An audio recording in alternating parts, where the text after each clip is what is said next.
A Compelling Vow. The day we entered the rains retreat, Vasa, I laid out my code of conduct. I made a vow, satta, to adhere to this code of conduct in order for my progress to remain steady and my practice comprehensive. I was confident that I would reach the end of suffering by the end of the rains retreat. The end of suffering and the breaking free from the cycle of rebirth, vata samsara, felt like a mere arm's reach away.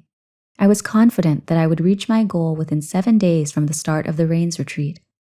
I wasn't being boastful. I really felt that way at the time. As I was setting my resolution, adhitthana, I could visualize the end of suffering or enlightenment, nibbāna. How would this feeling change? Read on to find out. The first day of the rains retreat commenced with maximum effort.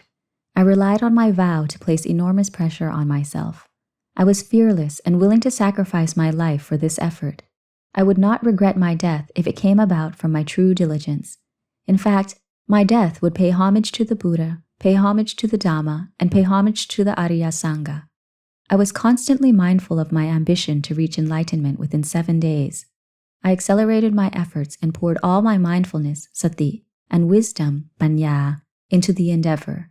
I exerted constant and continuous diligence as I practiced in the 3 postures, iddhyapada, standing, walking, and sitting down. Even as I walked to and from the temple during alms rounds, bindabata, I was continuously diligent. As I took my meals, I was calm, composed, and diligent. While sweeping the temple grounds or wherever I was, I exerted diligence at all times. In every moment and every task, I exerted constant diligence.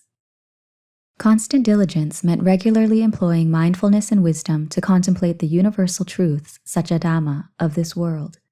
The suffering that arose from exerting effort in the 3 postures was irrelevant. Despite straining the 4 elements, jatutatu, and 5 aggregates, panchakanda, to their limits, I had to persist. I decided that if my great efforts exhausted the 4 elemental body and the 5 aggregates, I would willingly accept it. I wasn't the least bit afraid of death because I had cycled through death and birth before. But in this moment, I would exert full effort. If the 4 elements and 5 aggregates would burn out on me, so be it.